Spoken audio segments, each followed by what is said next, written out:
All right, how's everybody doing? This is Cheech from the Cheech and Manny Music Podcast, and do we have a great show for you today? We are going to break down Led Zeppelin's last album, Coda, Mhm. with our special guest and Led Zeppelin expert, Mr. Joe Silkman. And I'm going to turn you over to my co-host, Manny. How are you, Manny? Hey, what's going on, Cheech and Joe? Thank you for being on the show. It's exciting because this is Led Zeppelin's last official album before, obviously, the more, I whatever Led Zeppelin compilations and whatever live albums, but this is the end of the Led Zeppelin saga, though. Yeah, So I'm excited. we're going to have a What's lot. going on, though? What's going on? What's going Who, on? me? Yeah, Joe, what's going on? Oh, I thought you were talking to Cheech. All right. Well, yeah. What's going on? Um, I don't know if I shared this with you. I think I did it with Cheech, but if anybody sees the F1 movie currently showing on IMAX in theaters near you, it's really good in IMAX. It's so loud, but it's starring Brad Pitt. And the first 5, 6 minutes is Led Zeppelin's "Whole Lot of Love." Oh, wow. That's It's it's pretty intense. I think that Jimmy probably got involved with remixing it for the movie, and the drums and the bass. The bass in particular really seems to pop more than the original album. wow. Yeah, it sets the tone for the movie about Formula One racing in Europe, and a very very good movie. And it really gets the heart pumping to hear a whole lot of love. Very loud. It sounded like the band was behind the screen in the Wow. theater. So very good movie, very entertaining. Kind of reminds me of what's the movie, Manny, you might remember with Johnny Depp. I think it was about like a cocaine guy in Colombia. Blow. Below, and it starts off with "Can you hear me knocking?" They That's such a good song, too. they go into the jungles, and then you hear the beat, and then it goes right into here, and then it sets up the whole movie. Oh, So and good. it's got the line, "You got cocaine eyes," that old thing. That's great. And Joe, dude, your background is amazing. And I see you have Coda right behind you. Yeah, I got Coda and dug out Jimmy's Firm album and also Death Wish 2 and Oh yeah. Cover Plant's solo album. Which we're gonna have, and Cheech, correct me if I'm wrong, we're gonna have an episode on that, right? Like the Oh yeah, yeah. post I don't want to take it by parts, but maybe we can do some of their first stuff and then Yeah, now the Zeppelin saga is going to continue. It's going to keep going. We're going to keep coming up with different ideas and stuff. I definitely want to break down Robert Plant's first solo album and the Firm's album. yeah, I think I don't know how Joe would feel about this, but do like a versus. See, like I think that'd be really cool. Like, Yeah, like comparing, debating the albums and seeing which one holds up today and which one I because sometimes I'm not saying like with Led Zeppelin, Robert Plant, or Jimmy Page, but sometimes like post band stuff from other bands sound dated. You know what I mean? Like yeah, kind of hard, once you're leaving behind your band. All right. And especially the 80s, because the 80s was such a lot of the albums from the 80s sound dated because of the they production. do. Genesis, like when I think in the mid You know 80s. what's funny? Joe, I don't know how you feel about Genesis self-titled debut. You know that the album cover with the puzzle pieces? Do you know that album? I don't think I do. Let me pull it up. Anyway, I was listening to it. Like it sounds dated, but I don't know. It has I feel like 80s Genesis stuff has a charm to it. Like I don't know. Well, it depends. Like the early Genesis, like early '80s Genesis is like still rocking. You know what I Yes. mean? You see, What's John? what's on that album, Manny? Well, the famous song "Mama." Okay. Can Oh, you hear me, Mama? And he has like the electronic drum machine where I don't know if you guys remember like boom, boom, boom, boom. Oh yeah, yeah, yeah, yeah. Like the album is dated, like, and I agree with you.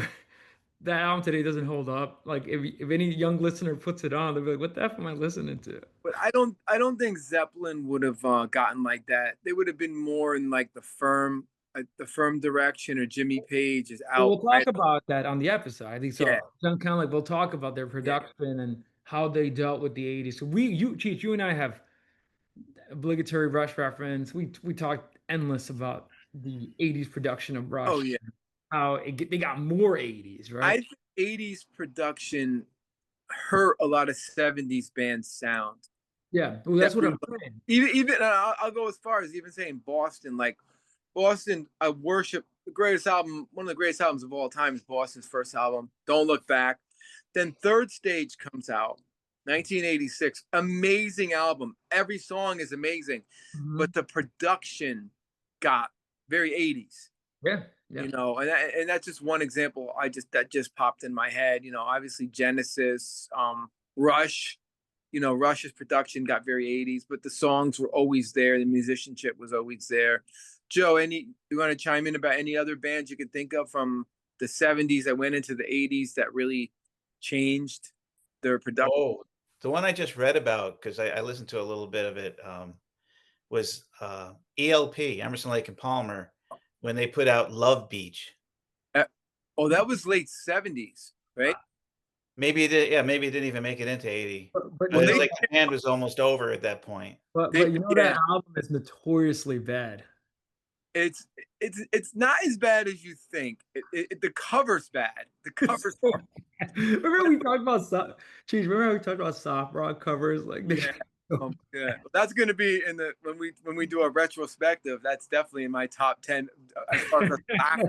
that was so bad. Um, but You know who had a real impact on the 80s, early to mid 80s sound was the band Toto with Steve yeah. Lukather on guitar. It seems Oh, uh, Roseanne. like if you listen to the Top Gun, the first Top Gun movie with Tom Cruise, there's a lot of that 80s Steve Lukather type guitar in the soundtrack. And it, it was a great thing for Toto. I love Toto. But Well, but so many bands wanted to capture that sound that it kind of watered the whole thing down. Yeah. I mean, like Rosanna. Rosanna's the 80s, right? yeah, that's on Total 4, their iconic 1980 album, which was Africa. massive. Africa, it has that great 80s production. But The yet, entire Hydra album's very good. but Africa is a great song, and that see that production doesn't bother me because the song is so good. Well, that's what Joe was saying. Like Toto mastered the Yeah. 80s production where it doesn't sound dated. Well, I'm gonna say one album, Emerson, Lake and Palmer. The Love Beach album. They redeemed themselves, Joe, and I know you know this album in 1986. Emerson, Lake and Powell. That's a great album with an 80s production. You know I'll have that to listen to it. we've talked about it, I think, at the Temple. I mean, Cozy Powell was a little bit more like Bonhamish than obviously Palmer, but it worked. It did work. It's a great album. And yes, I would say 90182, great album, 80s production, but still, songs are there. Songs are really there, you know. So, but before we move on to Coda, just to bring up, we just wrapped up Led Zeppelin. I'm not Led Zeppelin, Black Sabbath. Any thoughts, Joe, on this on the On the Sabbath? last Joe knows about it. The last show, Oh yeah, yeah, obviously. Um, I'm glad Ozzy was able to do a proper goodbye. It was so great to see Bill Ward back. I really didn't. That's what we were talking about. you mean Yeah, Gollum? I I haven't seen too many clips. Me I know either. there were high points and low points there. Uh, I was surprised at how strong Steven Tyler's voice sounded. I know he only did 3 God, songs, but yeah, one of those songs was "A Whole Lot of Love," and it's not the easiest song to sing. yeah. You either Well, belt it out or you don't, and he belted it out. So there may be some more Aerosmith in the future. I don't know how they're going to do it. People say, well, his voice is damaged that it can't do an hour and a half or 2-hour show. No, he killed it. I think out of the super groups, that's the best one. Nuno Betancourt and Steven Tyler. Oh, Ron Wood. Ron Wood was in that group. Like that. They should do an that was surprising to me. having Ron Wood at a heavy metal Because show. he's not really heavy metal. He's just a great. I always saw him like a blues guitarist. So like, I think it's so cool that he really respected Ozzy. yeah, Like a lot of these guys snubbed. They snubbed Led Zeppelin. They snubbed God knows what the Stones really thought of Black Sabbath when they came out. They probably hated it, you know. Stones, yeah, that's actually interesting what they thought of it because when Black Sabbath, just from what I'm seeing, like Rolling Stones were so massive in the 70s, Yeah. but they couldn't be farther from Black Sabbath. So I would wonder, and I don't know if they were jaded, but I don't know if there's any interviews with Keith Richards' opinion on Black Sabbath or anything. I've never read anything or No, I just know like there were like negative like talk about like the Beatles like towards Zeppelin, you know, when Zeppelin came out with George Harrison, you know, like because they didn't get it. They didn't understand what this new sound was because they were coming from the 60s. And here, you know, and here comes like, you know, Zeppelin, and then Sabbath was nothing in the world sounded like that. I worked when I worked in Grand Union, I knew a guy who saw Sabbath as a in the clubs of Birmingham, and they went under the band name Polka Tulk was their original name. Then they turned to Earth. But he said even when they were in their early stages, there was nothing in the world like Black Sabbath when they came out. They were just yeah. amazing, you know. So My favorite song is going to disappoint Black Sabbath fans, but my favorite Black Sabbath song is Changes from Volume 4. It's a pretty song. It's got a pretty piano in it. And it's a song like that that separates a Black Sabbath from an AC/DC. yeah, I mean, and Tony did some acoustic work on some of the songs. I know he had an acoustic tune on Sabbath Bloody Sabbath. yeah. And but Changes is beautiful. And me and Manny talked about this on the show. We know where that comes from, that influence. Ozzy was a big Beatles fan, Hmm. so he took that melodic kind of thing. You know, it's a beautiful song. It really, Well, actually, Black Sabbath has a lot of pretty songs. Like yeah, people don't really talk about it, but like I know on Master of Reality, they have a few, couple of pretty songs in there. Very yeah. acoustic, and very you wouldn't know. No, and then they have like Planet Caravan, Psychedelic. mellow, yeah, psychedelic kind of songs. Hand the Doom, where it's nice and mellow, and then it's down, you know, don. It gets heavy, you know. Yeah. But and everybody in that band, besides Ozzy, was a genius. You know, Yeah, I think Geezer was the Tony was the riff master, but Geezer I think was the hidden genius behind that band. well, didn't he write mostly all the He lyrics? wrote all the lyrics. He's like a Neil Peart. He's the Neil Peart of that band. You know, And Bill Ward's drumming is so jazzy. Very interesting. yeah. Mhm. I think Bill Ward doesn't get enough credit. You know, he's overshadowed by Ian Pace and John Bonham, but Bill Ward is no joke as a drummer. No joke. You know, so. But anyway, Actually, anytime speaking of you said Bonham, right? John Bonham, yeah. Speaking of John Bonham, let's now move on to Led Zeppelin's legendary last album, which now I have such a new appreciation for because I've been listening to it like repeatedly, right? So you gentlemen probably do the same thing. You guys listen to the album Oh God, yeah. before coming on the show. Can't get Walter's Walk out of my head. Dude, I'll be honest with you, every track is actually perfect. Like I was trying to find a fault with the album. If anything, maybe that sound check. But I love that song though. Ken, I love that Can't song. quit you, babe.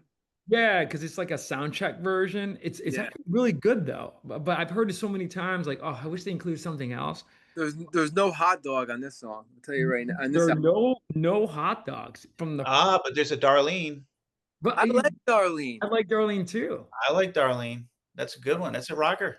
I hate to say it, but God, I think it's better than In Through the Outdoor. You know what it Hate is? to say it. Wait, Cheech and John, I don't know how you feel about this opinion, but I had something similar where I thought maybe Coda could have been In Through the Outdoor. Like, talk about and again, I don't know who was ruling the decisions on In Through the Outdoor in terms of like how to sequence the tracks and everything. But obviously Coda, there's something else in mind. I mean, Like take out hot dog and put in Ozone Baby. How is that a we'll reject? take a hot dog and put in Walter's Walk. Exactly. How are they rejected? You know. Even you know what song is really good and it Poor Tom. Yeah. Yeah. But talk about, I love that weird, there's a weird melancholy guitar riff in it. Yeah. That could have been on Into the Out. And the other thing is, there's only 7 songs on Enter the Outdoor, so you can add any one of these. Any Interesting. pick one. Any We're Gonna Groove, any one. Amazing, Well, actually, We're Gonna Groove is not from that era, but Darlene and Ozone Baby is Wearing and Tearing, So Mhm. Yeah, well, 3 of the songs on side 2 are from the In Through the Outdoor sessions. yeah, yeah, Wearing and Tearing, Ozone Baby. Yeah. So So they had that influence. They just I hate the term they use when you like Google it, that they consider those songs rejects, that they were rejected from In Through the Outdoor, or they were rejected from Presence or Zep 3. Um, and I don't think that's fair, you know? no, because they're The- great the- songs. yeah, it's just that maybe the song was a little too close to a different song that Jimmy chose. Yeah, yeah, You know, he liked to mix it up, as we all know, and that's what made Zeppelin Zeppelin. yeah. Diversity. I think Jimmy Page during In Through the Outdoor was not in his right mind too. Heavily into heroin, so maybe his thought process wasn't really there 100%. You know, For In Through the Outdoor, yeah. yeah. They must have gotten it back together in 1982. Oh I yeah, thought maybe he didn't get it back together till after the Arms concerts and when he was preparing to do The Firm. Mhm. Because for Michael Winter, a movie director, to give him that soundtrack for Death Wish 2, yeah, uh, if Jimmy were messed up, and unable to make the deadlines and get the music together, and he did it in, like, 3 weeks, yeah. Michael Winter, the director, would not have asked him to have done another movie soundtrack. He approached him about doing Scream for Help, and Jimmy said, I'm pretty busy, I can't do it." But Right. he was gonna be busy because, in 1984, he was getting together with Paul Rogers and Yeah, Chris Slade and, Tony Mhm. Franklin to create The Firm and record that album and get that out. So Jimmy Page suggested John Paul Jones to Michael Winter to do the Scream for Help soundtrack, and, it all worked out. But I think if Jimmy had been a failure on that, Death Wish 2, project, he wouldn't have gotten another opportunity like that. no. And I tell you, when I was a kid, when Death Wish 2 came out, man, I loved that movie. And there's some creepy scenes with the bow. You hear the bow a lot when Charles Bronson is about to like shoot somebody, that bows in and he walks. Wait, this is a Death Wish movie. I've never seen it. Is there recommending? Recommend? Oh, Death! I would recommend you watch all the Death Wishes. One, What type two, of movie is it? Like, what four. is it? It's a vigilante movie. Oh, So I'm not gonna give it away, but Charles Bronson just is angry at some people that did some messed up things to him, and he takes the law into his own hands, hmm. and he fucks a lot of people up. And Death Wish 2 is the, hearing the bow in the background when he's got this gun. I think it's called a Whoopi Magnum. And he's about to like shoot some crazy dude for revenge. You've seen him, right, Joe? The Death Wish movies. The first one is a classic. Yeah, Everybody has to see the first one. I think that came out in '70s. I think the first one, late '70s. Sure. Yeah. Uh, But they were might have been all. as late as 74. I remember seeing them later because uh I gotten cable in like seventh grade, so I was like maybe it was 1982, right around this time. So I would have seen them on cable on Cinemax. They always showed the crazy movies, and I would be up. Me and my sister would be up all night watching these insane movies. So I got into. I think they made 5, and then Bruce Willis did a great remake of it recently, like in the past decade of Death Wish. Yeah, Really? yeah, I didn't know that. I think of it as being Wait, along the lines of like The Equalizer with Denzel Washington yeah, a yeah. little bit, well, it kind of sounds like also Taken with Liam Neeson. Is that? Yeah. Taken Yeah. Definitely taken from I gotta Death. see it then. So if I, because I'm a movie buff, so I gotta see the. I never. Oh, I recommend sit down if you have the time, watch 1, 2, and 3. Then it gets like any franchise, 4 and 5. I think Bronson did up to 4, maybe 5, and then it gets a little bit after the first 3, it gets a little boring. But the first 3 are classic movies. Death Wish, 1, 2, and 3. And I love Charles Bronson. He was one of the best. Awesome. Awesome. But awesome. I'll definitely check it out. But I guess let's Yeah, put on Coda. Let's put it on the needle. Uh yeah. Put the needle on the record. Um, all right. So 1982. Let me put this here. So I always got to ask Joe where he was in 1982. Graduating from college, Oh, cool. and I had entered the workforce. Oh, you started D'Agostino's at that point? Yes. Yeah, I remember you telling me. Yeah. Yeah, that was supposed to be a temporary gig, and it turned into a management gig. So it's very Wait, Jim, different. did you pick up Coda? Like, did you buy it when it came? Oh, the day it came out, sure. Oh, amazing. Okay. You know, had to. Is that the original? The one you bought? Yeah, Really? Wow. Wow. And it's cool. 1982. Wow. And Got the songs on the back. It's 33 minutes of music. that is so cool. And then side one, I see what they did there. Okay. You know what's nice? I haven't opened this in a long time. Is that the inner sleeve has Oh pictures yeah. of the band through the years, and most of them show them smiling. Shows the band smiling, having a good time together. And then I thought that was kind of cool. they put that into a booklet when they did the box set. That's so cool. Yeah. When they did that big box set in the 90s, that all those pictures were in this like huge booklet. I remember that came with the box set. You know. Yeah, So Coda reminds me of being in like sixth grade. I remember that's when I bought it. And I had told Joe a kid had a shirt in my class on my best friend Scott Harper. I don't remember. And it was In Through the Outdoor in the front, and then it had all the tour dates, slashed, and then Coda. Somehow Coda appeared on the shirt. Maybe Coda was on the front, and the back was tour dates. The tour was canceled for like In Through the Outdoor. It's like a really cool shirt. I always remember that. yeah. But yeah, I loved Coda when it came out. I mean, I can't really. I always just remembered like Ozone Baby and We're Gonna Groove, and then like I forgot about it until the Royal Albert Hall when they opened up with We're Gonna Groove. I'm like, wait a second, how do I know this song? How do I know this? It's like, oh, this was on Coda. You know. So, but anyway, Manny, 1982, you weren't here, so Wow, I wasn't even born. I think my so dad, let's talk about the. US. You were what? My dad was in the US. Oh, cool. Mhm. Let's talk about the musical climate of 1982. Uh, Combat Rock, The Clash, Iron Maiden, Number of the Beast, a little guy by the name of Bruce Springsteen. Which album did he put out in 1982, Manny? I'm forgetting. Oh man, what's the name of that album? Ah, dude, remind me. I'm forgetting, man. The state in the United States. I forget. It's too little. I don't know it. What is it? Nebraska. No, I actually, but to be fair, Nebraska is because I mean, it's in between his two gargantuan Oh, yeah. album, and then the massive. Talk about an artist that making that transition to the '70s and '80s. Bruce Springsteen. I mean, talk.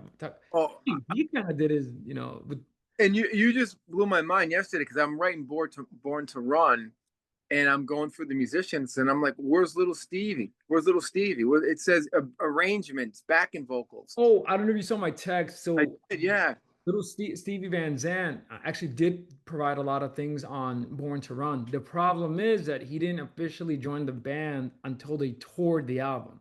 right. I never knew that. That Part of was the bill. new to me. I thought But, he was always in the band.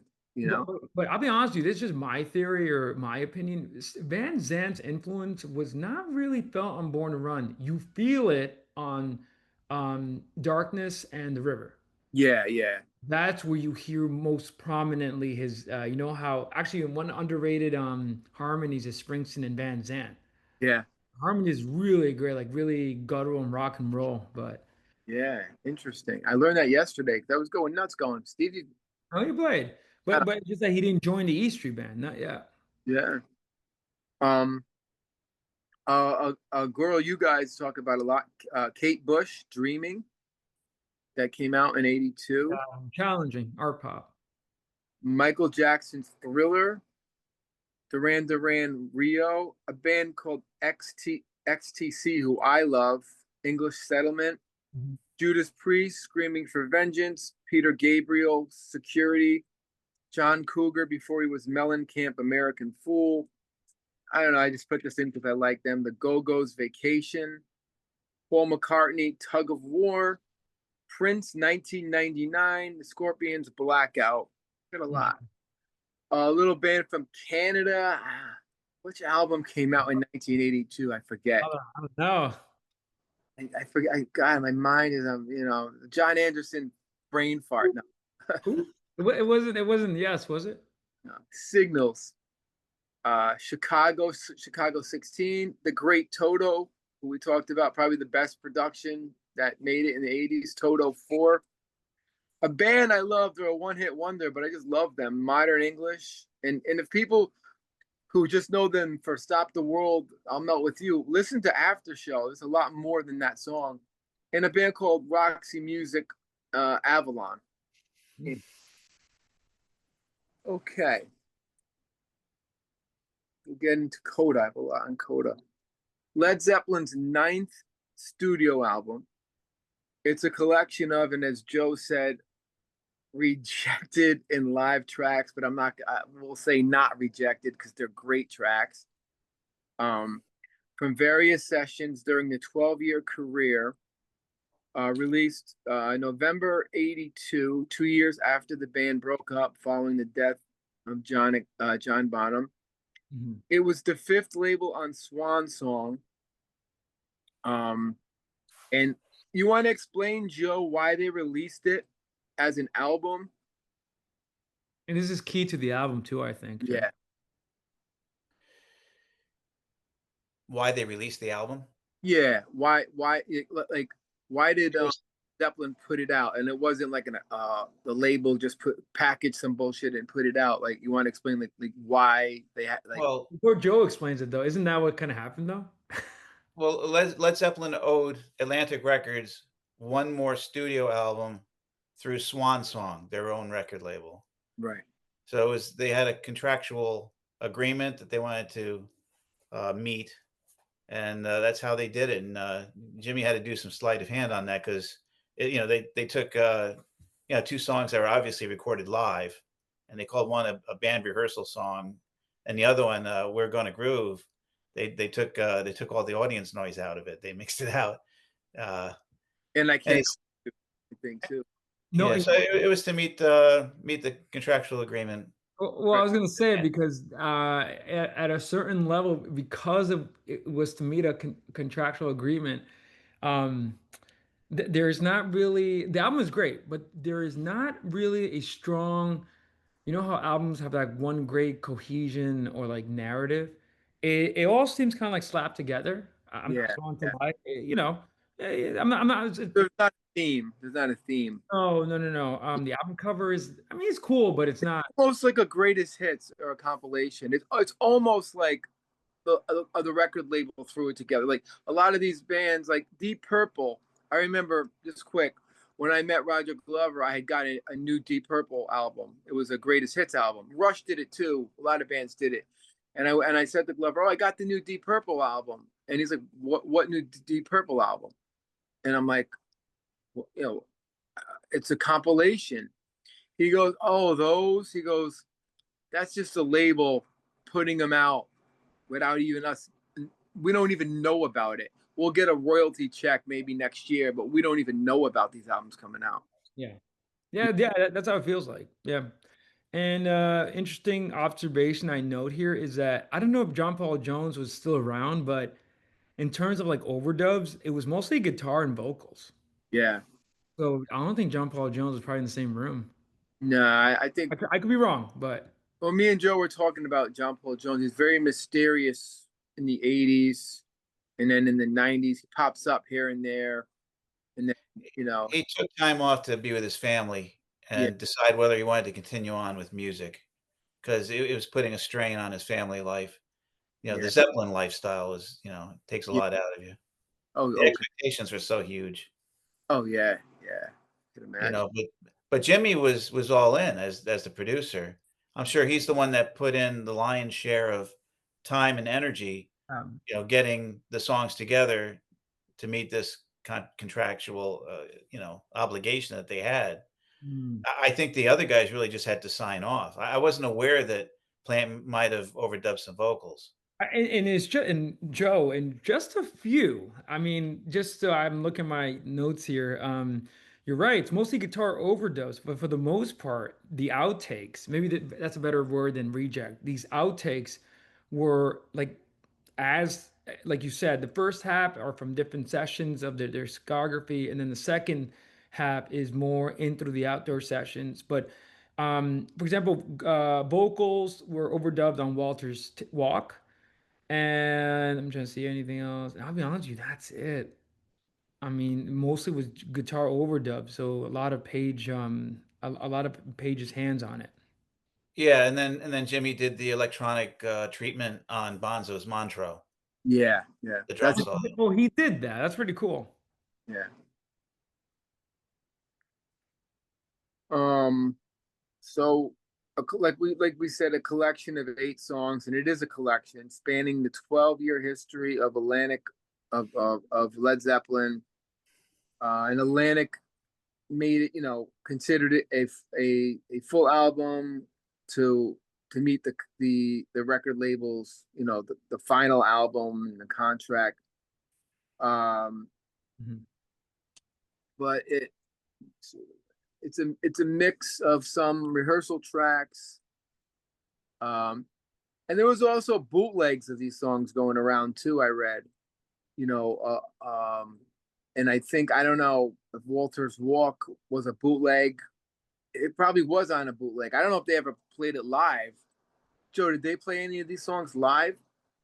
Like the older ones from like Zeppelin 3? Well, we know they open shows with "We're Gonna Groove." Okay. Uh, Drawing a blank.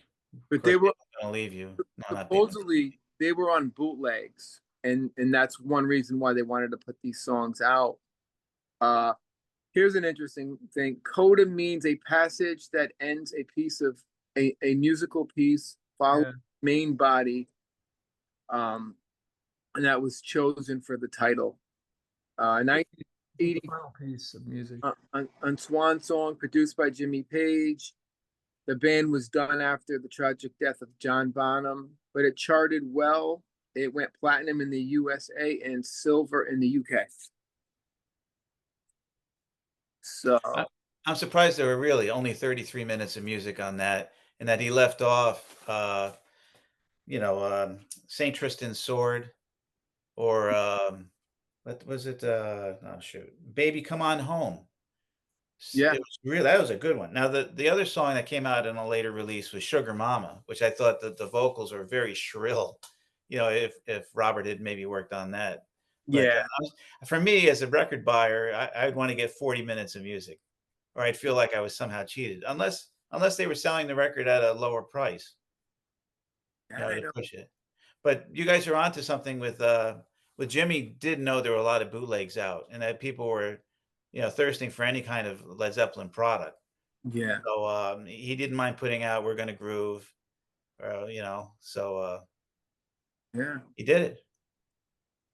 And it's so funny how like they opened the show in 1970, January 70 at Royal Albert Hall, and that was never on an album.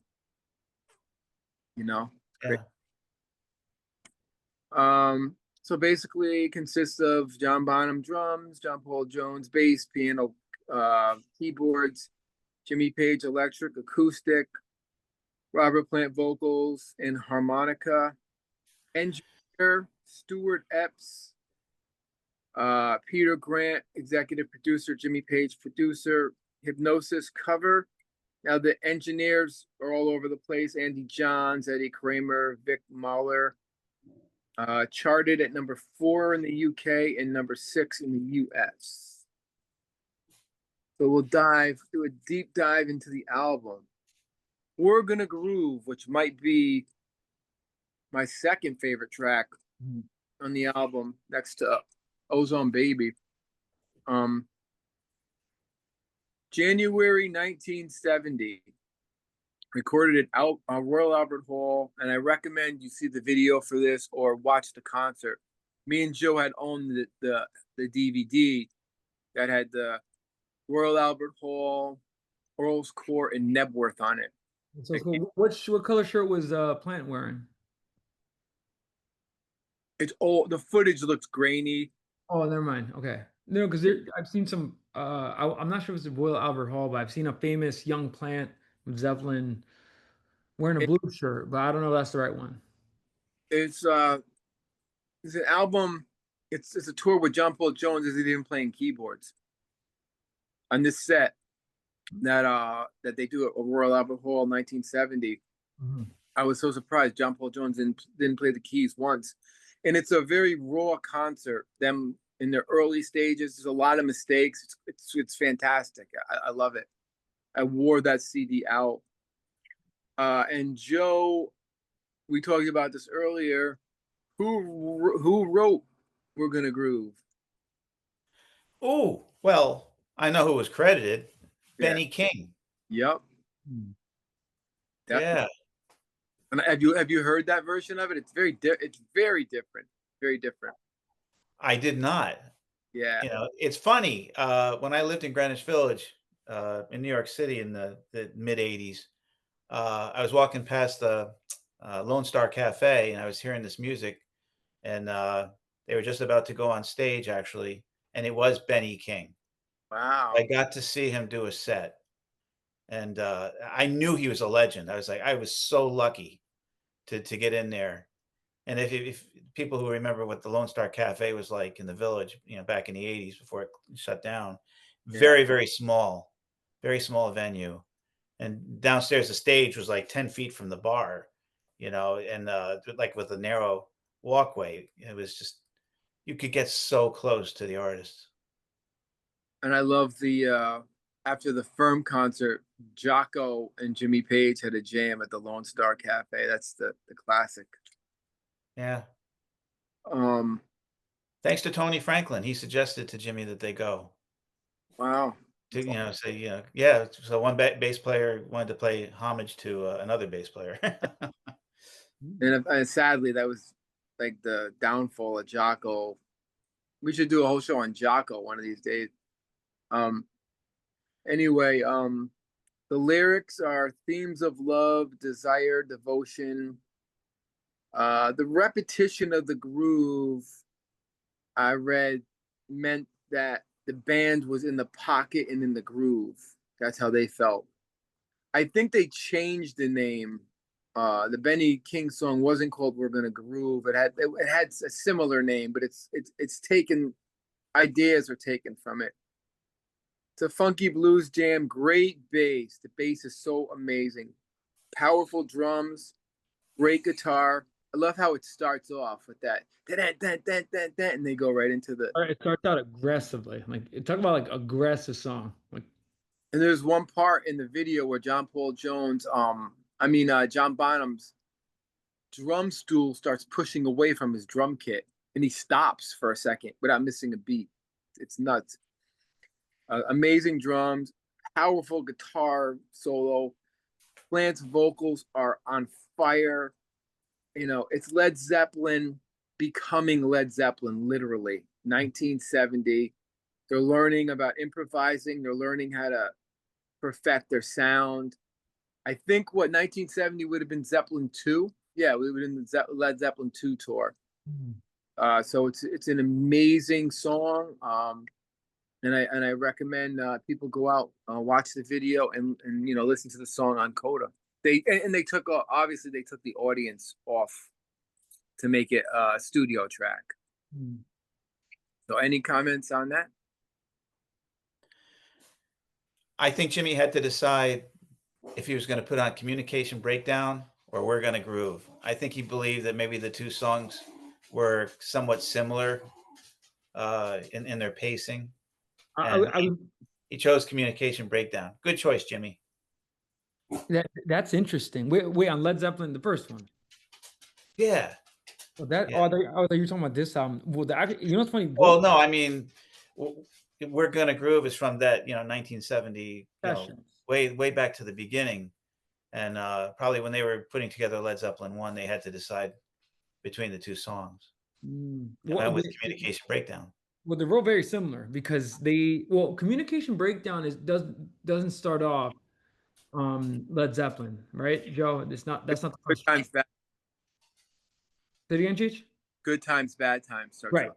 We're gonna groove and communication breakdown are very similar. Short, aggressive, and just Yeah, band Led Zeppelin peak. Like this song's interesting because it's from 1970.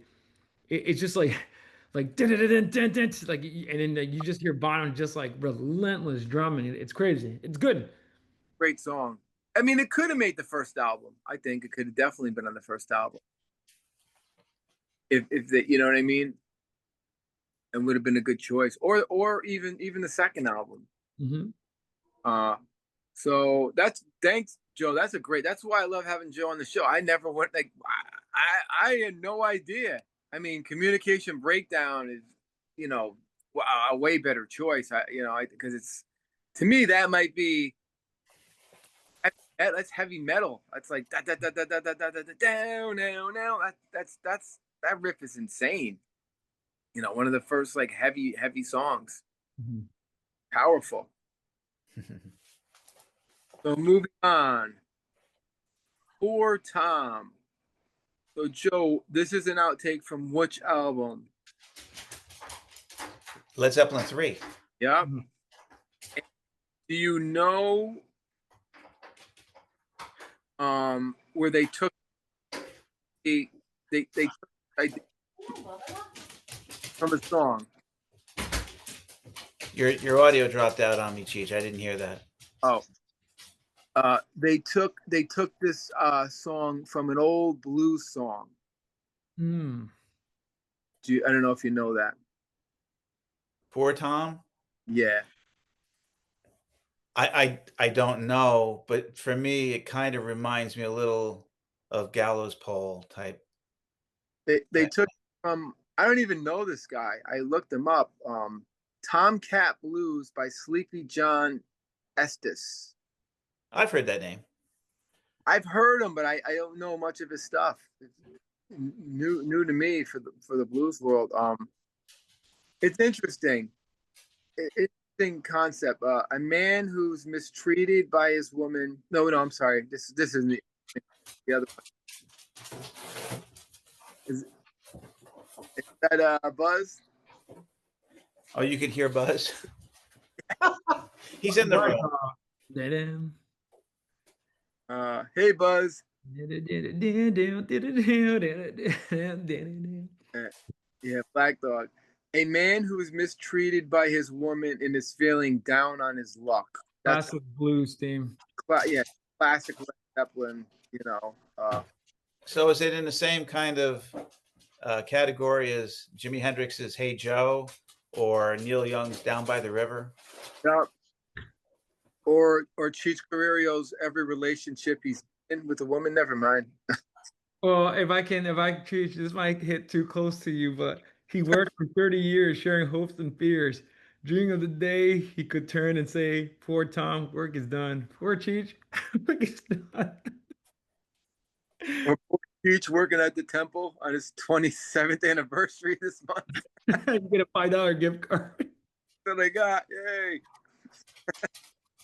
I will say, like the song is my favorite. Like I love it because it's like, and I didn't know it goes way back Oh to yeah. you can see that's why I love Led Zeppelin because what they did, they took a lot of these tracks and like would put the Led Zeppelin spin on it. For example, on I haven't heard, I don't know Cheech or Joe, have you heard the original one? I haven't, but the song starts off. How does it start off?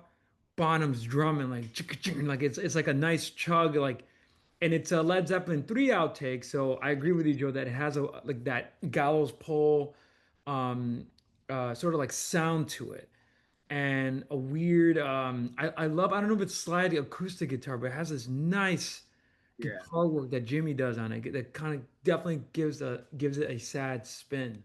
Oh yeah. The song being very down, classic blues theme, poor Tom. Well, I think poor Tom actually murders the woman, In the and song. he's told he's going to swing from a noose for it, which Oh, really? why it reminds me of Yeah. So Gallows Pole. Or hey, Gallows Pole, Hey Joe, or Down by the River. I talk about what influence. Now, by the way, so this is a cover, Cheech, and or or Ronnie DeFeo. or Ronnie DeFeo, but this is a cover? No, yeah. Well, influenced by a cover. Like you know how Zeppelin would I don't want to say steal, but borrow, let's say borrow ideas. Here, I hear because remove the drumming, remove and just have like ding ding ding ding ding ding ding ding ding. Like you could hear it, the Delta blues. Yeah. Oh, The song had like a haunting quality to it. thanks for bringing that in about him murdering the woman. I didn't even get that. That's great. Thanks, Joe. I missed that one. Uh, powerful drum intro, amazing vocals, uh, um, amazing vocals over the drums. A double track acoustic guitar comes in. Great chord progression. Great harmonica at the end. Nice blues folk vibe. Funky ending. Yeah. Yeah, Any Robert Plant That's a doesn't play harmonica very much, so yeah, it's nice to have another song with yeah, in the mouth harp. what a shame because he was such a great harp player. You know. In another world, Led Zeppelin could have released a album. This kind of sound, they kind of did it with Led Zeppelin 3, but they could have continued that, like a Delta blues, like Well, the Hendrix did that. He did Hendrix, and that came out maybe later on. Hendrix plays the blues, and he did a blues album. I don't know no, if I'm talking about like playing doing more harmonica work, like because that's like such a classic blues thing. well Zeppelin it would have been nice if they did like imagine them doing a straight up blues album. No, that's what I'm saying. Like I wish in that acoustic, less electric, but that classic style. Yeah. Like It, they could have done like a Robert Johnson album covered as like that would have been insane because oh yeah, Cage has such great acoustic work. So definitely. The next one, I I think we talked about it before. I can't quit you, baby. What album is that on? Well, it's off the first Led album, Zeppelin. Led Zeppelin, yeah, yeah. but this is taken from Willie Dixon. well, there's in two influences here. Live at Albert Hall, 1970. They great version on that. That kind. You know what? I don't know, Cheech. It's a sound rehearsal. So it's like they were so good. Like even the rehearsals were good. That's but yeah. This isn't from Live at Albert Hall, but they did play it, right, Joe? No, Did they? Yes. Okay, I think they did play it. Yeah, yeah, no, but I'm saying like I have here in my notes sound rehearsal. right. It is from the rehearsal. Crazy how they sound so, Amazing, right? A rehearsal. Willie Dixon wrote it, but they took it from Otis Rush. The arrangement is from the great guitar player Otis Rush. I recommend you guys listen to that. It's phenomenal. They took the whole arrangement for that.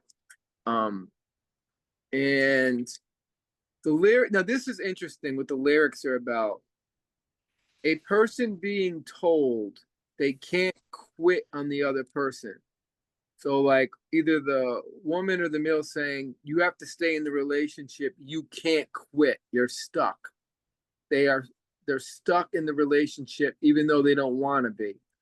Or it's about they can't quit, stop loving somebody. They're just in love with this particular woman and they can't quit that. So whatever interpretation people want to take on that, you know. I just love how it's similar to Since I've Been Loving You, which I love this song and I love that song because this is why Led Zeppelin rocks. They took the blues and just they have these long blue, I call them long blues groups where the Yeah. song can go on for like 20 minutes. It's so mesmerizing. Like in this one, it goes like dan dan dan dan dan. Like it's just what the blues artists did. They gave a modern update, which I Oh, love. It's great and crazy how this is just a rehearsal. that's how good they were, you know. Imagine being in the audience during a rehearsal. Like that would have been so cool. Raw blues rock at its best, powerful vocals, great drum fills, great blues bass lines, amazing fast guitar solo. Zepp in the early stages of development. Um, Unbelievable. You can hear the rawness and where this band was going and what they were doing in this album. And off Led and Joe and Cheech, off Led Zeppelin 1, right? Remind me. Led Zeppelin 1, right? Yeah, Led Zeppelin one. Slow paced Yeah. thing. But definitely check out the Otis Rush to our listeners out there. Check the Otis Rush version out. Because it's the exact arrangement that they borrowed from, and it's a Willie Dixon song. We Otis Rush. Otis Rush, phenomenal guitar player, blues player, mid 60s, 65, 64. Very cool. Walter's Walk. My second favorite. Yep. Off the Houses of the Holy era, 1972. Some guitar parts were overdubbed in 1982 for Coda. Themes of struggle, darkness, social commentary. It can be a reflection of the darker side of Led Zeppelin. However you want to take that, whether the drugs. Well, during this time, I would definitely say it was drugs and just pressures of being in Led Zeppelin. I know this was a Houses of a Holy outtake. Yeah. And it's a great song, It's so funny though when you hear it, you almost don't hear it on Houses of the Holy in your head. To me, I'm like, oh, I don't know if it would match because it's psychological ingrained in my head what Houses of the Holy has on it that I don't think anything else. You know what I mean? Doesn't that make sense? Like you're so used to the way that sounds. I can't imagine this being on it. I agree. Yeah, it's not Houses of the Holy. Yeah, which happens, with a lot of bands. They'll write a song and it won't make it. Yeah, happened to Rush on Farewell to Kings. Neil wrote a whole thing about Excalibur, and they rejected it. They're like, nah, we don't want to. Yeah, they were like, nah, that's way too nerdy. Well, I guess we'll do the Xanadu poem. Why not? Walter's Walk is interesting because I will say it's another example of what I call Led Zeppelin's dance rock. Yeah. But it's so hard to describe because yeah, it sounds bluesy, of course. Again, the lyrics are dark, so it's kind of strange. But just that guitar riff down, down, down, down, down, and like you can picture people dancing. I'm like, Yeah. Oh yeah. it's just relentless. Like, and then Bonham's drumming, it's so good. It's so Bonham. Oh yeah. The way they recorded it, like it's just so mighty. Like it's hard to describe. I mean, that early Bonham stuff, he was always powerful. But the first like 2 albums, oh my God, he's on fire. For 5 albums, where it was just like a raw drumming with power. Great guitar riff, nice hits with the drums and vocals. The vocals I think are mixed too high, for my opinion, in the song. And the drums are also mixed very loud. It's a great vocal performance. It has a great bridge, a great guitar solo, a very clean sound, and there's a nice stop at the end. And close his side too. Yeah.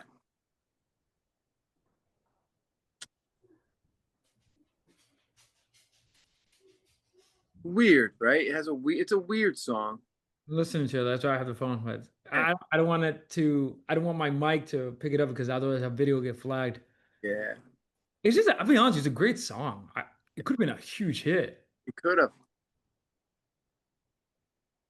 I would just like the guitar of down and down and down and down. It just doesn't like let up. Like it's crazy. Nuts. And also guitar overdubs. So it was one of the few songs where Page has He added, to it. Yeah. I'm surprised they didn't consider it for Physical Graffiti. I'll be honest with you, it fits right there. Yeah. It does. It fits more for that. Yeah. That's a good question to ask Robert Plant. Well, let's say you two, if you had to remove one song from Physical Graffiti and put this one in, which one would you remove from Physical Graffiti? I know what the three band instrumentalists would say uh, to Robert Plant. They would say, "Let's drop down by the seaside." Yeah, I'm gonna say that. Robert had to, I think, really talk them into putting that one on Physical Graffiti. Oh Yeah, wow. that's such a great song. But I could see this, the Walters Walk going on after Trampled Underfoot. Yeah. No, There's a sense seriously. of urgency. It's Seriously. rocking. I love that, Joe. Yeah, that's the example of like dance rock and that sense of urgency, which I think is so rock. I feel like Yeah. rock song, a rock band, if they don't have that sense of urgency, I don't know. But Led Zeppelin, so yeah, but yeah, that's actually interesting.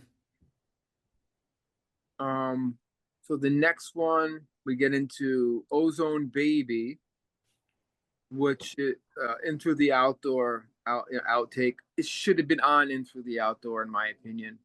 It is down, down, down, down, down. It is a phenomenal. Bam, bam, bam, bam, bam, bam, bam. It is such a great song. I seen it in a movie. I forget what movie years ago. I forgot about the song, and it made me break out this album. And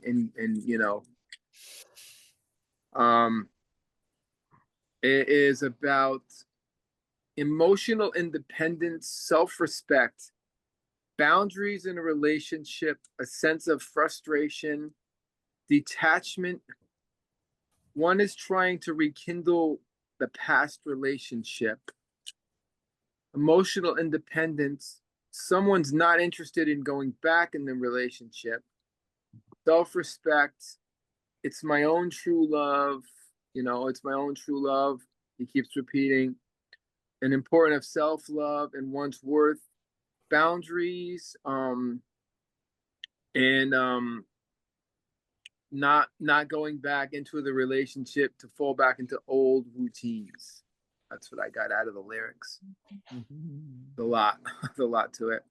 Basically, it's about going back with your ex, but remembering all the bad shit that went on, that kind of thing. But you go back with them or you don't go back with them. I think it's very interesting. Any comments on that? Well, the repetition of the chorus with "Ooh, my love" Yeah, kind I of love. reminds me of "In the Evening." Yeah, Oh, ooh, oh, oh, I need your love. yeah. That was a signature of Plan. He started to do that later on. You know, Yeah. repeat. What's that one song where in every verse, between every verse, he does something like that? Is that the one you're talking about? Maybe. In the Evening Yeah, from yeah, Into the Outdoor. yeah. So that's from that session. So maybe that's his technique he was using. Oh, oh, I need your love. Oh, oh, I need your love. Oh, oh, Yeah, I need your love. yeah, yeah, yeah. Definitely catchy though. Oh, Ooh, it's my I love. love. Yeah, now he's doing "Ooh, my love." It's just catchy. Like he knows how to do those catchy. Yeah, you're right. He knows how to do that. Yeah, especially on this era and Presence too. I think he was doing stuff like that. Amazing song, great riff, very rock and very rock radio friendly. Ooh, are the catchy parts. Great lyrics and vocal, nice bass, very cool bridge section, cool drum fills. To me, it reminds me of the song "Houses of the Holy" a little bit. Not it doesn't sound like it, but there's something about it. Um, My own true love stops. Uh, I think it's the best song on the album. What's that lyric? My own true love stops. I don't know why I wrote that, but best song on the album. I Ozone Baby. I think so. Um, I think Walter's Walk is the best song. Cool, I like Darlene. cool. Speaking of Darlene, Yeah. Yeah, he's up next. And I'm not sure if it's Ozone Baby. Oh no, it's Wearing and Tearing. Sorry, Darlene. In Through the Outdoor, 1978 outtake. this song sounds like it could have fit on Into the Outdoor in terms of like that. Um, sound they were going for. Yeah, You know, it's not exactly like Led Zeppelin. It's I could see how it could be like a least favorite. yeah. You know, About a woman named Darlene. I didn't get much out of this. About desire, attraction for this woman. I mean, it's pretty straightforward lyrically. There's not much to it, I think. Um, yeah, you know what? Do you guys think it has like a 1950s rock vibe kind of? oh yeah, yeah. I'm trying to figure out the sound of it, like, because it doesn't sound. It sounds like something that would fit on like their other weird tracks on Into the Outdoor, like Hot Dog it does. or Casalumbra, or I have that in my notes. I have great riff, cool stops, great piano, very 1950s vibe, nice pre-chorus, great chorus. I love the guitar work. Piano work is phenomenal, with a great rhythm underneath it. There's a nice change in the middle of the song. It gets fast and it goes to a real 50s vibe and amazing drums. Uh, it sounds like it actually sounds like two different songs at the end. You know, when it goes into the guitar solo, it has a 50 style bass line, very similar to the Ocean off of Houses of the Holy. And the ending is with a guitar solo and a piano, and it fades. Now, I don't think Led Zeppelin did a lot of things that faded. They didn't fade a lot of their songs. This one fades, you know, but it definitely, like you said, it has that 50s vibe. It's a good song, but I don't, you know, I'm not. It's not like I like Ozone Baby better. Oh, who said they like it the best? Joe? I like Darlene the best. Really out of all of them. Can't get it out of my head right now. Yeah, well, Um, that will do. as far as them fading out, I remember a memorable fade out on 10 Years Gone from Physical Graffiti. And you can hear it Plant kind of singing as it's fading out, 10 years gone, on, you know, and singing a song on and on. Yeah, but I Yeah, can't. vibe. A lot of them where they faded out, where a lot of bands use the fade. There's an art to a fade out. You have to have a great engineer to fade. I remember trying to when we would go in the studio and we would fade. It's very difficult to do a fade. A lot of bands use fade outs almost too much. You know, I So know. what do they do? What's the formula for when they take that song and play it live? Oh, you got to come up with an ending. You have to make. Whenever we did a fade out in the studio, we'd have to create an ending. But it can be like, you know, very cliche and boring, or it could be a little inventive. And it's like, how do you get inventive with a fade out? You know, where the song is going to end, or do you segue into another song? True, true. That's very true. great for album oriented You know, music. But the engineer has to be very good to do a fade out because fade outs could be really quick, or they could just be slow and drawn out until you hear it in the distance and then it's gone. It's gone. My greatest fades is Ozzy Osbourne's "You Can't Kill Rock and Roll." It's one of the greatest fade out ever. I would always bring that into an engineer and say, I want my song to fade like this, Hmm. you know, as an example. And either they would laugh at me or say, okay, I can do it, you know. Um, this one, Joe, you're gonna have to help me with this because I could not find where this was recorded, what period it was. I'm taking a guess. Bonzo's, am I saying it wrong? Montrose? Bonzo's Mantra. Yeah. Bonzo's mantra. My theory is it was Presence. I could not. Yeah, it was the Presence, 1976. Okay, Hmm. that that's what I assumed. Um, a drum solo with electronic effects. It has a thing called an Eventide harmonizer. And a harmonizer is used for guitar and keyboards. If you're playing a C, it adds a G to it, or an E. It adds a chord tone to it. But he wanted to create a steel drum sound, and he added phaser. And interesting enough, John Bonham never played this live, but he added some parts to Moby Dick. So he took some of it and he put it into Moby Dick. So he did play it live to a point. Great groove with stops, powerful drum fill. The groove is amazing. It reminds me of James Brown on like steroids. Fast fills. It gets crazy with effects on it. Very interesting drum solo. The effects almost take away from it at one point. It just gets too much. It just sounds like insanity in like the middle section. Like they were just throwing effects on it, and and the drums. You got to be careful with effects and drums. Going back to my studio experience, the best effect on a drum is a phaser. You know, I don't even think the Eventine works well with this song. I mean, it gives it the steel drum sound, but I would have much rather heard just the phaser pedal on this than all that crazy stuff, or just heard him play the straight beat and just do the fills. It's almost like Whole Lot of Love, the drum beat, as he's doing those crazy fast fills. And Yeah, some fancy footwork in there too. Oh yeah, I can't forget his foot. Yeah, A lot of bass drum. yeah. Jimmy on the liner notes calls it the John Bonham Drum Orchestra. Interesting. And it was recorded on December 9th, 1976 in Montreux. In Montreal, okay. So it was, when they were putting together stuff for presents, I mean, I think it's good, but definitely not a Moby Dick solo. I think Moby Dick is definitely a better solo in my opinion. You know, it's funny, controversial. I think this is a better drum solo than Moby Really? Dick. Moby Dick is too boring, in my opinion. I'm a sucker for drum solos.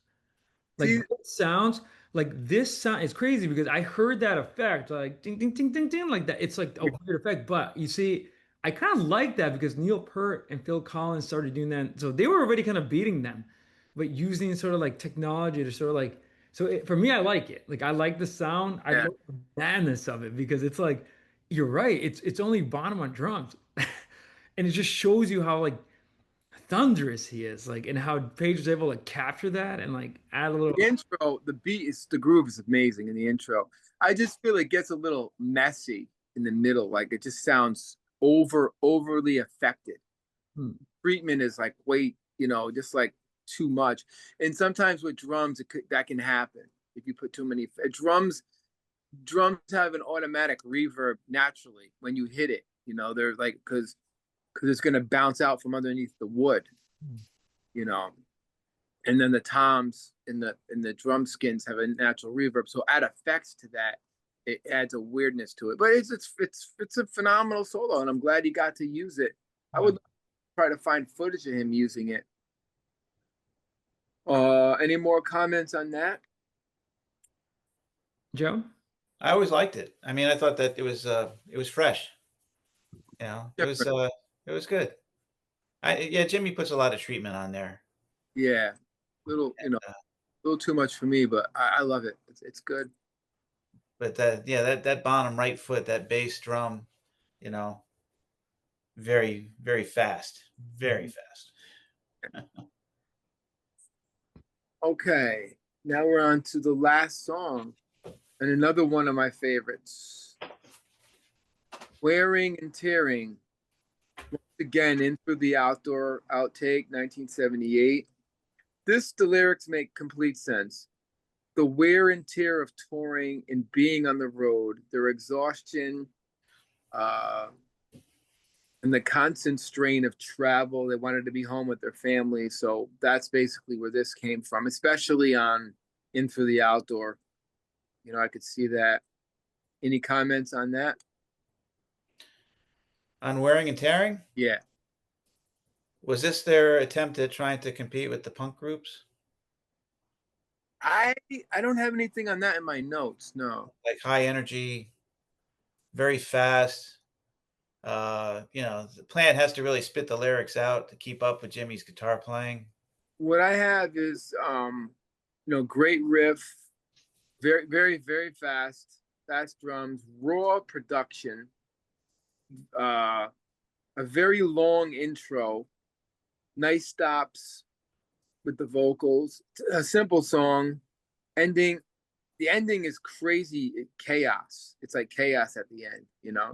It's very punk. It's fast. Yeah, it could be. And just as a side note, a little band called Seance used to try to cover this. There's a one point of the song in the intro, you're right, long, and but the guitar rip, it sounds like it just, and drum and bass go really fast, where it sounds like dan dan dan dan dan dan dan dan, like it's like it has Yeah, that punk aesthetic. So yeah, it's interesting. Wonder what was happening there.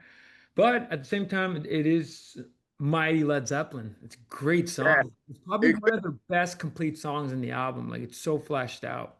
it could have been their throwback at punk, you know. Maybe In Through the Out There could have been their punk album. Imagine in another lifetime, like fast riffs, like Maybe less synthesizer. possibly. So You know, Jimmy and Robert played it live at Nebworth in 1990, and it's on YouTube. It was a high quality, like pro shot video, and very windy day at Nebworth. It looked great. Jimmy looked great. Robert was in fine voice. Uh, G was trying to think. I think Robert was promoting at the time the album Manic Nirvana, Hmm. but he had Jimmy come out for the encore, and they did rock and roll, and they did Wearing and Tearing. cool. Very cool. Yeah. So Joe, now we'll get to the segment here. You want to discuss about the extra tracks and all the cool information about the solo album we talked about? Well, what I was thinking was that once I get my notes, I actually have notes this time. Mhm. Is that 1982 is a very busy year for Zeppelin in terms of, they had 3 releases, right? Because you had Death Wish come out in February that Jimmy Mhm. had worked on, and then in June, Robert Plant's first solo album called Pictures at 11 came out. Right. And then in November, Coda came out. So Jimmy in particular was very busy because I think Jimmy had to finish Death Wish, and he immediately began work on Coda. Mhm. And while Robert Plant was recording his first solo album at the end of 81 into 82, he played the whole thing for Jimmy to see what he thought of it, Right. and kind of not get his approval. But I think Jimmy gave him support, Yeah. to keep doing what you're doing. And I thought that was pretty cool because the fans are always starving for Zeppelin Yeah. information, product, and there was stuff going on. So 82 is busy. Just like, in my opinion, 1979 was very busy. Like when I look at 79, in January, Robert Plant and his wife had a child, Logan. Then they played Nebworth. Then they released In Through the Outdoor. And then they went on tour in Europe and they played at West Germany and Belgium, Netherlands, Austria, Switzerland. So they did the tour that they called the tour over Europe. Mhm. And of course, that leads to them going into rehearsals to come to America, because they were going to do a massive tour of America. Then the first leg of that tour was going to be from October through November. And of course, John Bonham passed away. So they decided in December of 80 that they were going to, discontinue the band. So 81 was a very quiet year. And for John Paul Jones, it was even quieter. He took years off before he got back into music. Yeah. Although he did stuff like that's interesting with Paul McCartney, Rockestra. Remember Rockestra? And music that was Back to the Egg, I think, was the name of the album. John Paul Jones played a part in that, but otherwise he pretty much stayed home with his family for a couple of years. Yeah. Yeah. Think about it. Before Led Zeppelin, he was a family man who just went out and played sessions.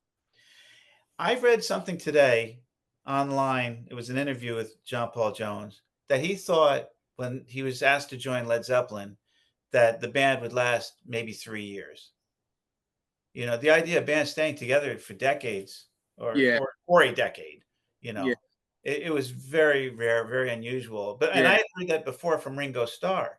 You know, Ringo Starr, when he was starting to make some money with the Beatles, put the money aside because his dream was to buy A open a beauty. hair salon Yeah, because yeah, he goes, this thing might break up after 2 years, and he's yeah, gonna need something, he'd like to have his own business, so that's yeah. what he was saving for. And he just turned 85 years old, like, yesterday or a couple days ago, Oh my God, and he's still like touring. getting close to 90. Oh my God, man. He looks great though. He looks amazing. That Yeah, 85, he's 85. he looks like way better than McCartney. He's not up or anything, you know. They Well, tend to get shriveled up in the face, like like that. I don't know how he does it You know. because yeah, McCartney is, pretty much a vegetarian, vegan. Yeah, I think Ringo is also, yeah. and took care of himself and hasn't had a drink in decades, many decades. But he Uh, was Keith's boy. They used to hang out together. they used to hang out together. Yeah. So Uh, so yeah, and then, 82, that was a big year for Zeppelin. I'm sure Atlantic Records, was very happy. It's the last year, of any sort of swan song releases from the band. yeah. Uh, all 3 releases, with the Death Wish and Pictures at 11, uh, and Coda, we all had the swan song label. Yeah. So, there was a lot of income. I'm sure it was a very profitable year for Led Zeppelin. Yeah, definitely. Because people were waiting for that one album.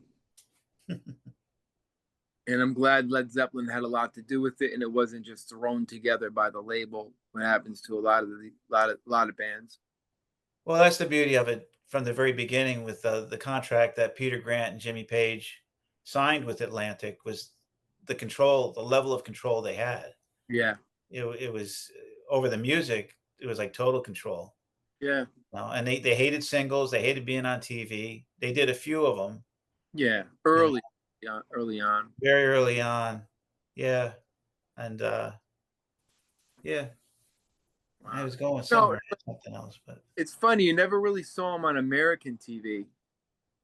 Like there was shows they could have been on, like say the Midnight Special or Don Kirshner. I well, remember but I seen Sabbath on those shows. I Right. think with Don Kirshner's was it Midnight Special? It was one show. Uh, No, Midnight Special was Wolfman Jack.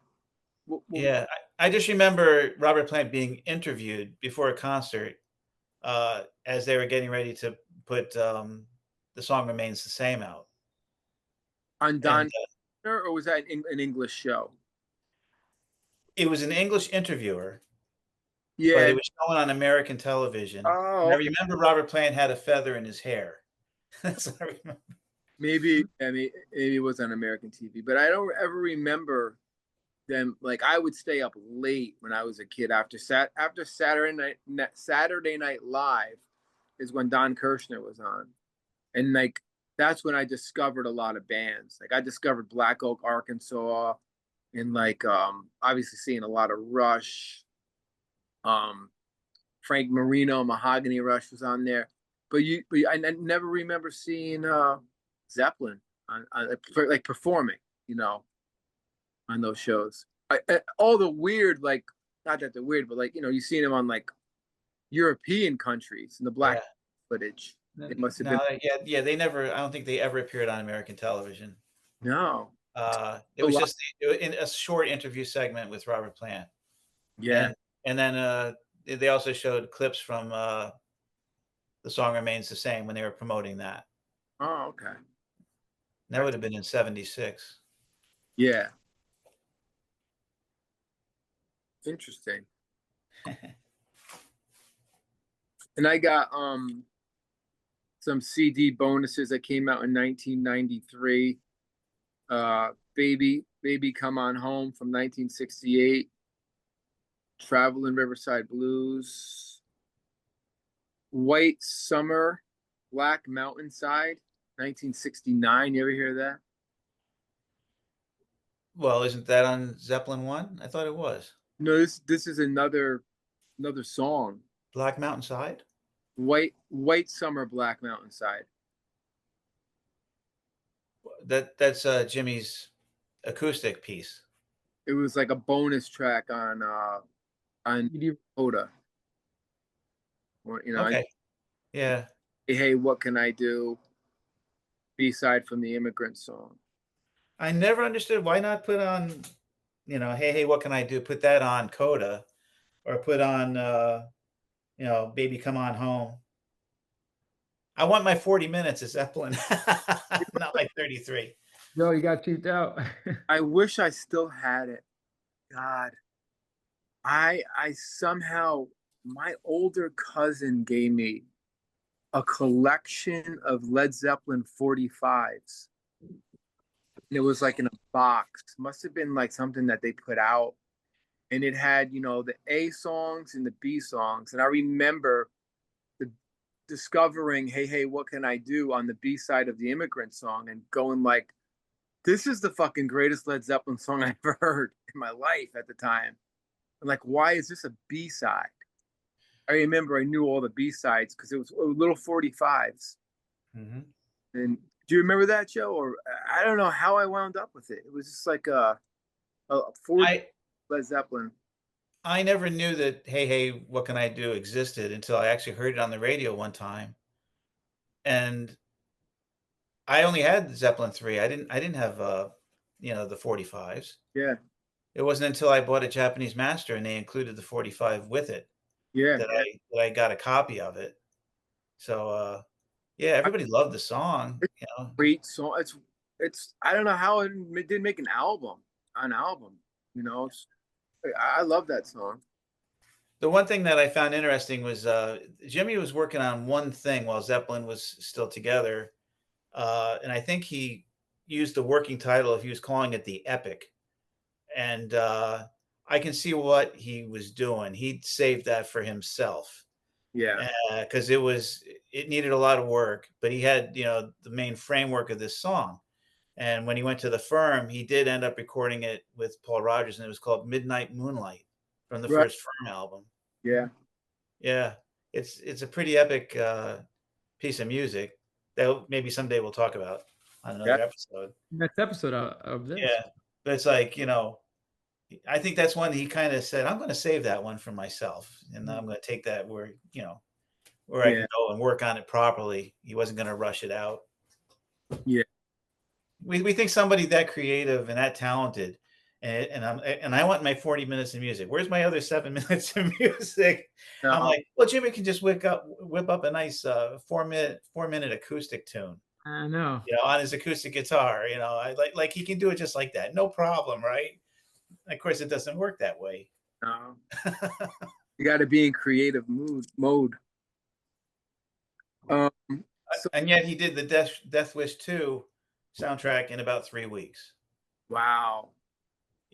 with no help.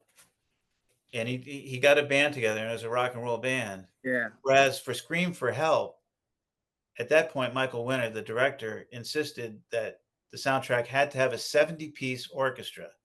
So John Paul Jones, he's all up for that. He knows how to write music. yeah. He He got arranged. the Royal Philharmonic Orchestra Yeah, to do part of that soundtrack.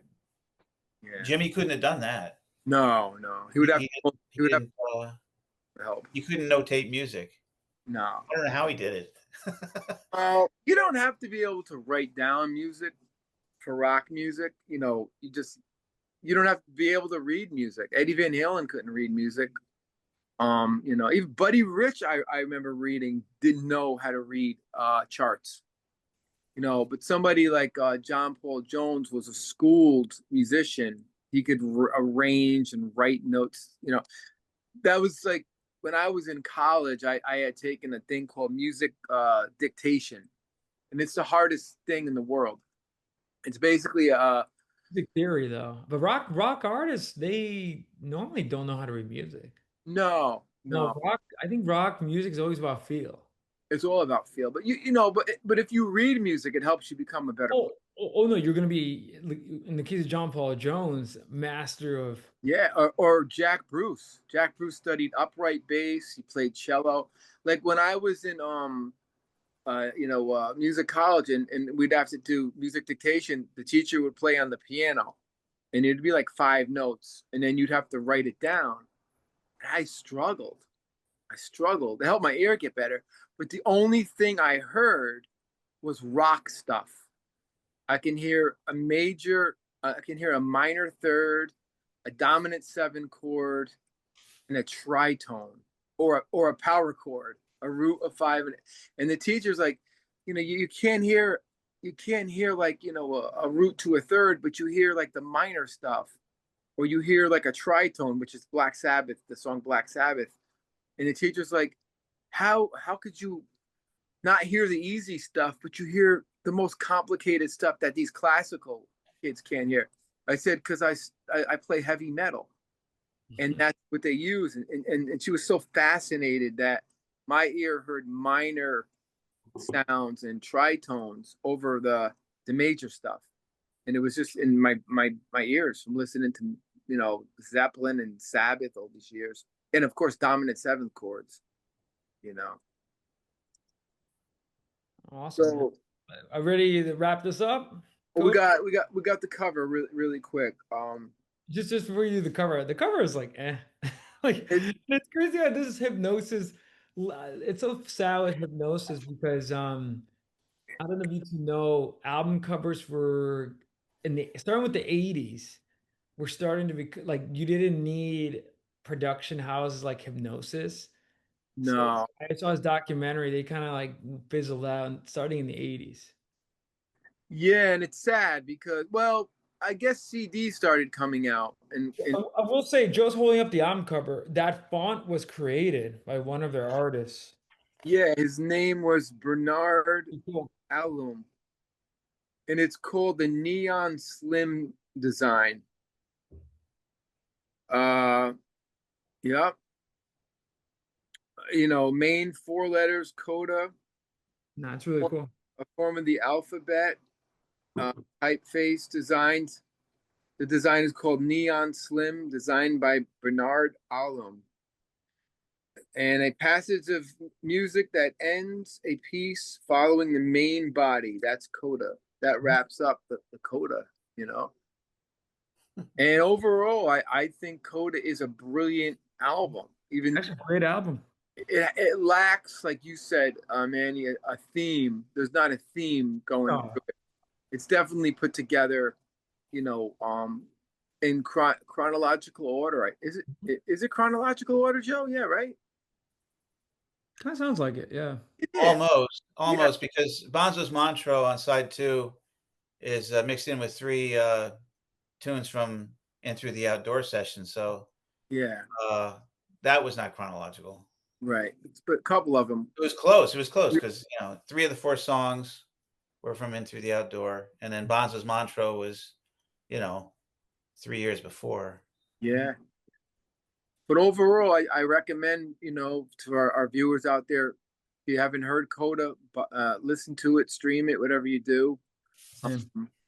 And it is got some great songs on there. I don't think there's one bad song. There's not a No. bug on there. No. You know what I mean? It's phenomenal. And this is an amazing point for the Cheech, Manny, and Joe Silkman music podcast. We started Zeppelin 1 many months ago, and here we are at Mhm. Coda. We did every single Zeppelin album, and this is our going into our 40 time this comes out. It'll be 50 or 49 episodes. It's Wow. not ballpark. Yeah. Yeah, so pretty amazing, Joe. Thank you for helping us. And it's not over. We got more. I think for just live planning here, next episode we should do just next episode is post Zeppelin and then get our takes on like Zeppelin career and ending and Bonham's death, which it should be sort of its own episode. Yeah, And another episode, which we're going to detail what do they do after, right? And obviously we already talked about it, but yeah, we'll do that. But yeah, overall, Will Coda is great. I never heard it like in detail before, you know. I had to because of the show, and I came away pleasantly surprised. Now, obviously not their greatest, but it is good. It's a good album. Oh yeah, yeah, I agree. Yeah. Definitely worth listening to, and there's like 4 or 5 tracks that stand out. Mhm. You know, It turns out it is chronological, except for Bonzo's Mantra. interesting. That's what I thought. That's We're Gonna Groove was recorded in 1969. Yeah, Hmm. For Tom in 70, I Can't Quit You Baby in 70, Walter's Walk in 72. Then you got the In Through the Outdoor Tunes in 78, but Bonzo Mantra, I guess he didn't want to close the album with it for whatever reason. yeah, Oh, well, that would have also made it still non-chronological. But yeah, there's probably a reason why he didn't want to have the bottom tune last. But he went with the Wearing and Tearing, which was 78. Mhm. So, yeah, so the first side is really like becoming Led Zeppelin. And then yeah. side two is really the Yes, last yeah. two albums. Mhm. So so he sandwiches it, beginning and end. Amazing. I had never thought of it that way. I never put the two and two together. Never noted. Well, when I was writing the episode, I kind of thought about that. I thought it seems like it's going in some kind of sequence. Mhm. Going by the albums. How Yeah. Immigrant Song, was it Poor Tom was Poor Tom on the Immigrant Song? I mean, Zeppelin 3. No, No, that's no. Poor Tom is Led Zeppelin 3. What was that, Zeppelin 3? Poor Tom? Poor Tom. yeah, And then that era. yeah, Darlene was Houses of the Holy. No, Darlene was In Through the Outdoor. What was Houses of the Holy? It was Walter's Walk. Walter's Walk. Okay, yeah. Mhm. So yeah, great job, guys. Great job. Phenomenal. I think the next project will be Desire, because I know you love that album, Joe. Oh yeah, with Joe. Yeah, get ready for that one. That's going to be not one episode. That's going to be, I think, at least two, because I wrote a pretty long. There's so much of that album. It's insane. I wrote a long episode on that. I mean, just on the Rolling Thunder review, and then leading into the whole concept of Desire. So got that to look Would forward to. would part one of Desire, that episode, would that be number 50? Uh, Well, no, Or one would of that be these. the 1 year anniversary? Um, one of these is gonna be 50 because Joe, we did two true crime ones, part one and two, because they're long, and Black Sabbath, Ozzy's last show, and then this. So one of these are gonna be the 50th. I guess I'll text you guys when I see the Oh, you guys sequence. have been prolific. Oh yeah. I can't believe we did 50. You know, I, And then for the 50, Joe, maybe you can join. We're going to be discussing, or maybe Joe should join yeah, moments, or like either like the best moments so far of our show, or like the top 10. yeah. I think that'd be pretty. And Joe is such a big fan. I mean, I feel like that. No, you've seen every episode. What are the best moments? I've seen most of them. Yeah, you've seen a lot of them. You can do maybe like a top 10 best moments. Like we're thinking of that. I was kind of force-fed the Rush episodes. Listen, Joe, it's good to eat your veggies, you know? You know? So I I think don't know if I've seen every minute of every episode. no, I think, I, I don't think I got through Jesus Christ Superstar, and I didn't want to go back to the beginning, and it's just uh the Christmas one. I don't think I like I might watch for an hour, but some of these episodes are very long, and I'm like I can't. I haven't figured out how I can stop it and then start, resume. right, Mhm. right. I'm technologically illiterate. I Yeah.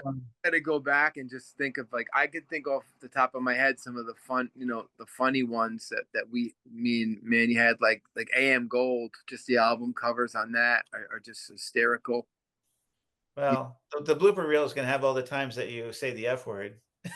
Yeah, say it a You'll have lot. to put a nickel in a jar for every time that you And Cheech is gonna be a forgot follow. where you were. Sorry. And then like the Christmas one was one of my favorite episodes. We really killed that one, you know. Christmas. Yeah, anyway, we're gonna Joe, you can come up because and you don't have to see every episode, but maybe talk about like the best moments or like really good ones or funny ones. I think that'll be the 50th show Yeah. or like the It's end. like covered out of the most, we've covered Dylan. I mean, I don't know how many Dylan. My kid said to me the other day, Dad, do you realize your basement tape is like 4 hours long? It was like, really? I mean, but it's extensive because we went in detail. That album is so important. Like Oh yeah. just because we're combining two monster artists, the band and Dylan. I Oh mean, yeah, yeah. And we kind of put the band down for a while, but I definitely have the Brown album. Like I got so many we I've been got a punk Joe, we got a punk episode coming out too. Brown episode. The Bruce Springsteen thing's gonna Oh start. my gosh, yeah. Lots of cool content. So going to the next chapter after 50, there's going to be so many. We talked about Genesis. We got to finish Rush, sadly, at some point, and I'm No, Rush has the holding on to. We only have three more Rush, Van Gogh, only three more Rush albums to do. and we might as well because that's a but again, our show's gonna go on, so Oh yeah, we're gonna come back. if you said to me a year ago when we started the podcast, you're going to do 50 episodes and you're going to get into true crime, I would have been if somebody said, I said, no, there's no way we're going to do true crime. We talked about it, but then, and have Manny Grossman on the show. Like for me, like that was like, oh my God, and a shout out to Manny's Netflix uh, show that's going to come out at the end of the month on the Son of Sam. And to me, the true crime was such a different departure. It was like, wow, this is cool. Like we're going into another world that's not music. I was telling a customer at the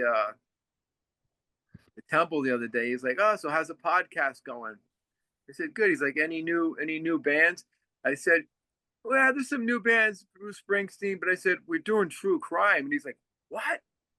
True crime? You guys are doing true crime now?" He's like, "Oh my God, you're all over the place. That's awesome." No. Only on the Cheech and Manny show. And with that note, any last concluding thoughts, gentlemen? No, just thank you, Joe, for helping us go Joe, from thank you. Zeppelin 1 to Coda. This is the end of the Zeppelin era. And we can't really do any more Zeppelin albums because there aren't any more Zeppelin albums. So we finished our series on Led Zeppelin. Now we're gonna do the post Led Zeppelin. And the next one with Joe I look forward to is Desire. And then our own what do you call it? Paying homage to the Cheech and Manny show, our own favorite moments for our 50th anniversary. I'll have to make some notes, and I'm going to have to watch some episodes because you get way out into religion, philosophy. We're like, Yeah, You we know, some episodes we got nuts. I mean, in a great way. And I know we influenced a lot of people, especially a lot of younger generation, which is fantastic.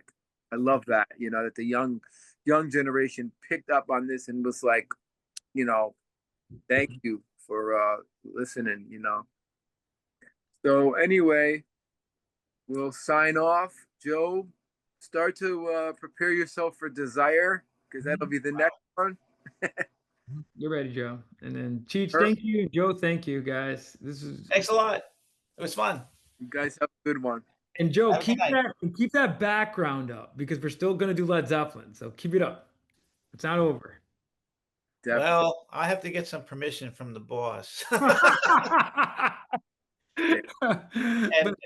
when this background, fantastic. when the Springsteen episode comes out, she's going to scrutinize that one. Yes, You please. better be ready for some critiques. Oh yes. And by the way, did I release our Springsteen episode? Does she want to be on the show? She's the first. Maybe have a cameo. You and your wife on the Springsteen. Well, you know what's funny? Watch our. Did I? I don't even know if I released it. You did our preview. Well, that was a little hard though because we're all over the place on that one. Okay, but when we start reviewing the Springsteen stuff, Yeah. Yeah, I always thought of that as like a promo. In a Yeah. way, it is. Yeah.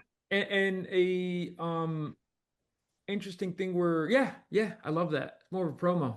This, We're getting into like promotion of like we're having like just me and Manny might even do one episode where we have no topic. We yeah. just record and we start talking. Like what do we call it, Manny? Like a talk and a discuss free talk. Freeform. Freeform. It'll be like a freeform episode, Yeah. 51 or I think the whatever. Bruce Springsteen, we talked about Bruce Springsteen. Did we get into true crime? I think we talked about the Son of Sam. All over the place. It's yeah. So for Miss Silkman, not yet until we do like an official Springsteen. But if you watch someone, because I consider myself a Springsteenologist, so it's You like are. You it's are. Wow. my expertise. So Oh, I constantly go to Manny for help when I'm writing these episodes for Spring. And I wrote two already. No, I wrote one. I wrote Nebraska. I'm writing Born to Run now. So yeah. I know, gentlemen, this has been amazing. Till the next one, we'll see you on All either right. on Desire, I think so. All right. Definitely. Have a good night. All right, Joe. Thank All right. you. Take care. All right, gentlemen. Take care. Great Bye show, bye. Joe. Signing out. Bye bye.